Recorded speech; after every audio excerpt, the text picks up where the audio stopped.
A mediados de los años 50, Lola inicia su segunda gira triunfal por América Latina, con presentaciones personales en los mejores locales de las principales capitales, además de iniciar una frenética actividad cinematográfica en México, donde poco a poco va convirtiéndose en un ídolo de primera magnitud. Por aquel entonces, los estudios aztecas estaban viviendo su época de oro, siendo los más importantes y con más proyección de toda Sudamérica. Allí Lola rueda Lola Torbellino en 1955, La Faraona en 1956, Limosna de Amores en 1955, donde nos obsequia con otro formidable número final en una interpretación de la zambra que da título al film y que recuerda a su soberbia creación de Pena Penita Pena. Sueños de Oro, 1956 y Maricruz, 1957.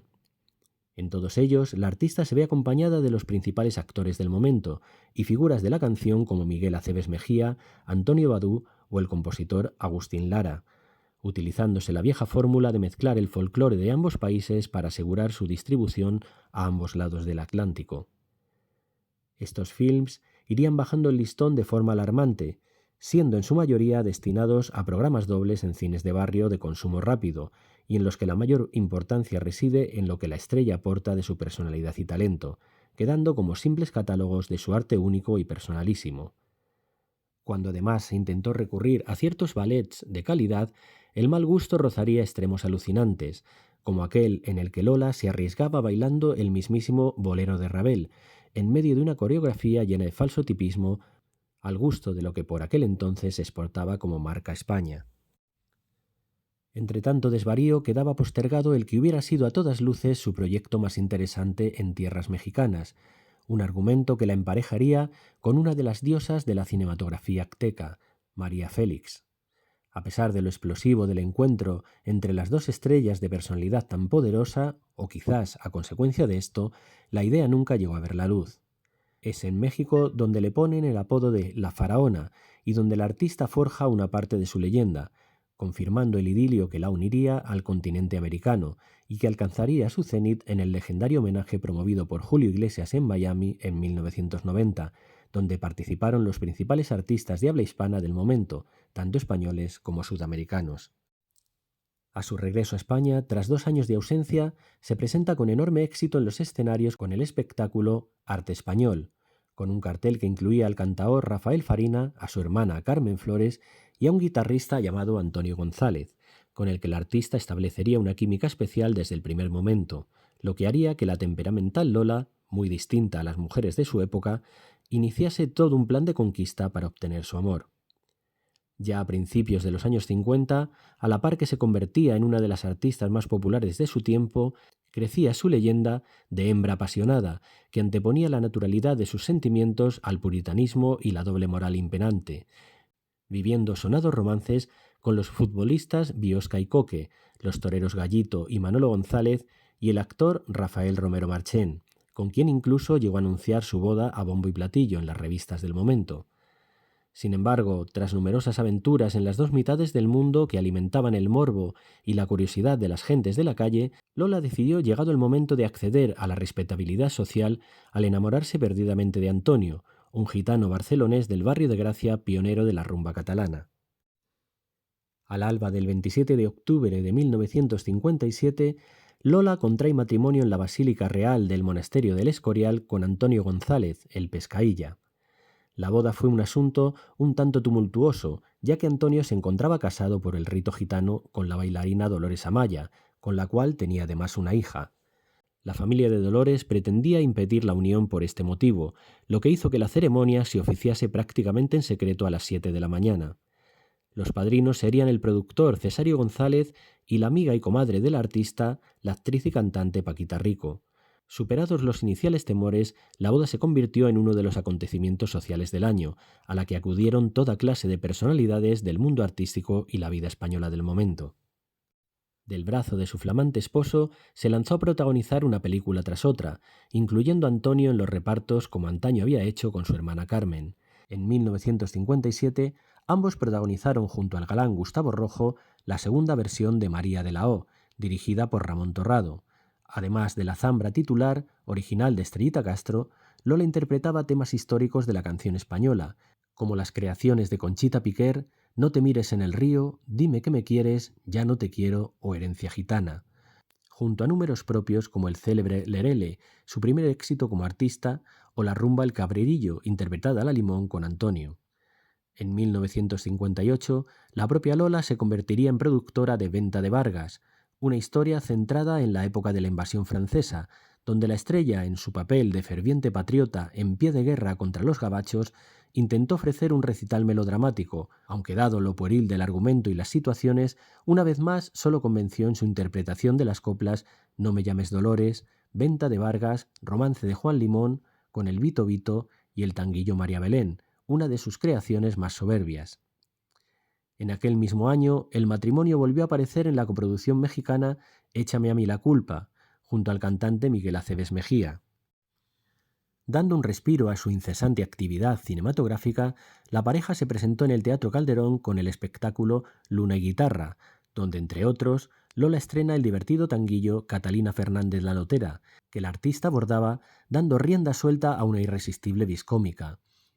En aquellos años, Lola ve cumplirse otro de sus sueños, con el nacimiento de su primera hija, Lolita, que sería la primera de sus 3 retoños. Tanto la primogénita como sus hermanos Antonio y Rosario se convertirían con el paso del tiempo en artistas de gran popularidad, cada uno en su estilo, y una de las grandes pasiones de la estrella, que a partir de entonces se convertiría en la matriarca de uno de los clanes más famosos de la vida española. Volvió a ponerse ante las cámaras, esta vez sin su marido, para protagonizar junto a sus compañeras de profesión y amigas Carmen Sevilla y Paquita Rico el polémico Balcón de la Luna en 1962, dirigida por Luis Saflasky. A falta de otros méritos, consiguió arrebatar con una escalofriante creación de La Zambra a tu vera, que se alzó como el número más destacable de la película.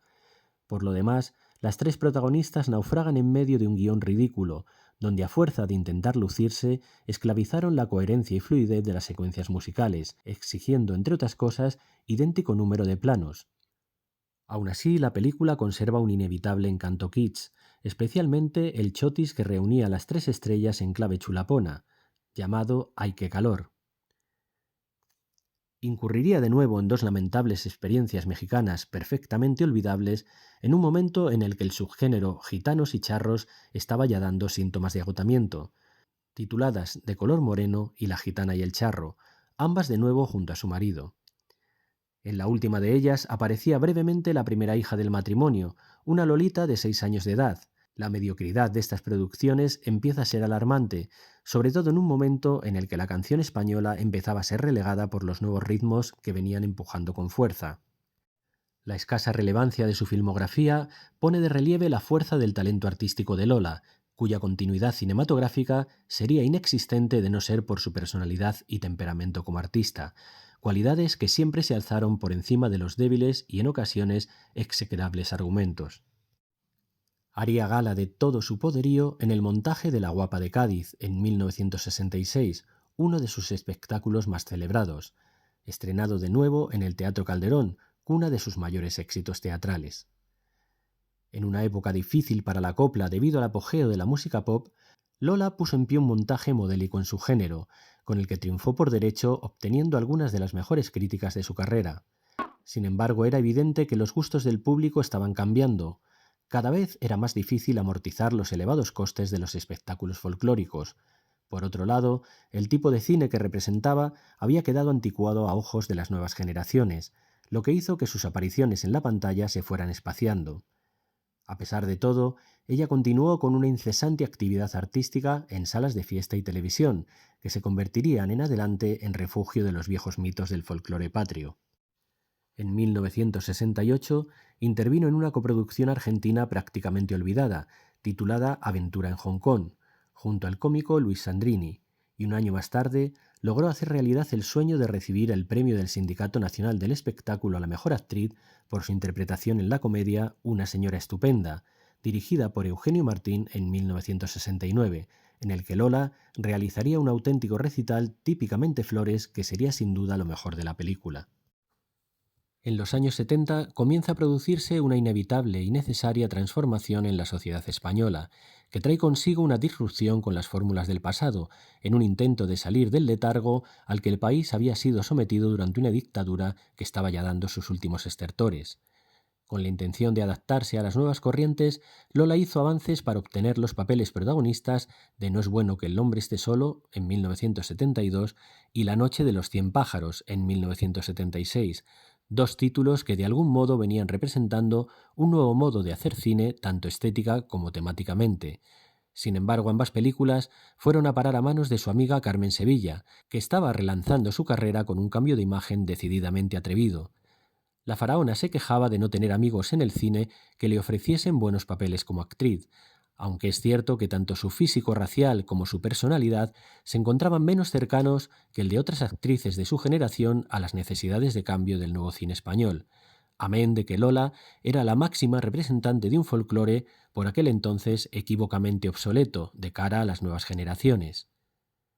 A falta de mejores oportunidades, protagonizaría una comedia de enredos típica de aquellos años, titulada Casa Flora, dirigida en 1972 por Ramón Fernández,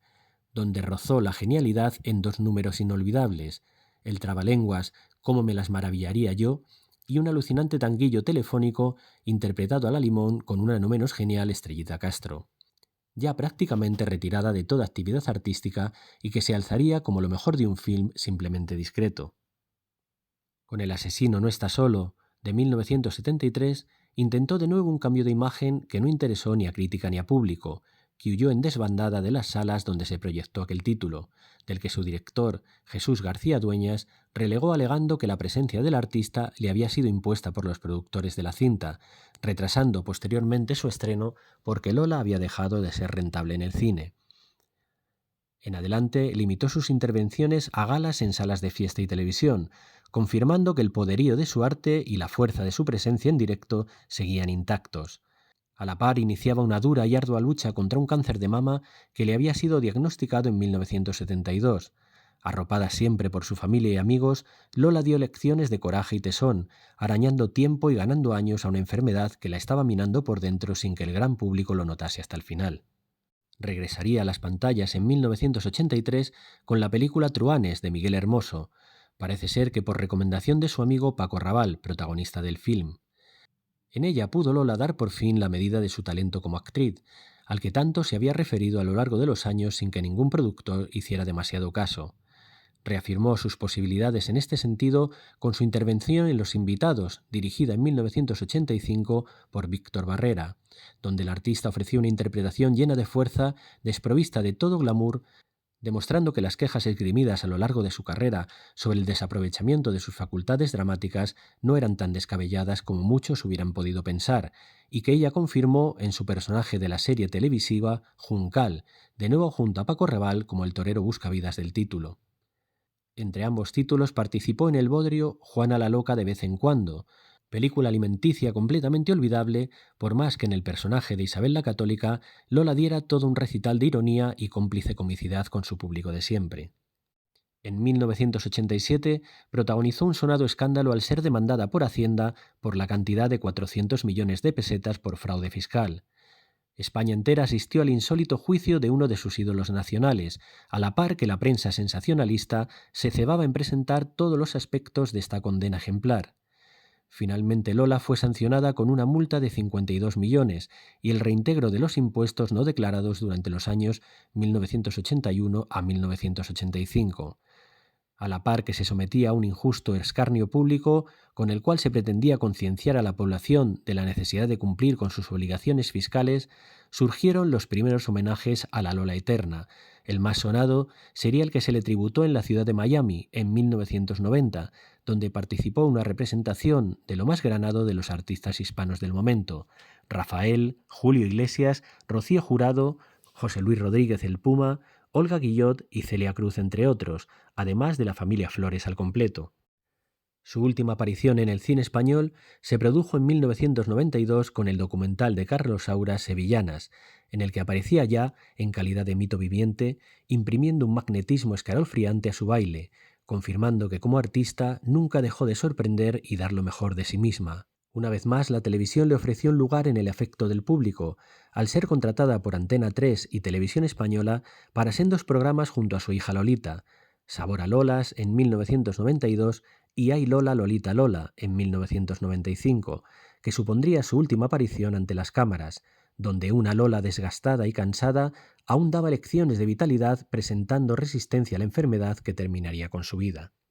Apenas 2 semanas después de rodar su último programa, moría en su casa de la madrileña urbanización de La Moraleja, El Lerele, un 16 de mayo de 1995. Su muerte causó gran conmoción y fue motivo de duelo nacional. El país entero se vistió de luto ante la desaparición de uno de sus mitos. Por la capilla ardiente expuesta en el Teatro Colón de Madrid desfiló todo un cortejo de personajes públicos y artistas de antes y después, ya que Lola era un personaje muy querido por las nuevas generaciones, para las que siempre tenía el consejo en los labios como un arma a punto. Mientras, en la calle, las colas de admiradores y curiosos en general se hacían interminables, como postrero homenaje del pueblo a su Lola de España, reflejo de las virtudes y defectos de una época superada. Dejó como testimonio una serie de televisión de carácter autobiográfico, rodada unos meses antes de su fallecimiento por Luis Sanz, uno de sus grandes amigos y representante durante muchos años, cuyo título, Coraje de vivir, ha quedado como emblema de la personalidad y la fuerza de un artista irrepetible. Hoy día, casi 30 años después de su muerte, Lola sigue siendo recordada como esa fuerza incombustible de la naturaleza que llenó con su baile y canciones la vida de un país que se quedó un poco más huérfano de arte e inspiración naturales con su partida, cualidades que le hicieron ingresar por derecho propio en el Olimpo de los inmortales. Siempre a la verita tuya, siempre a la verita tuya, hasta el día en que me muera.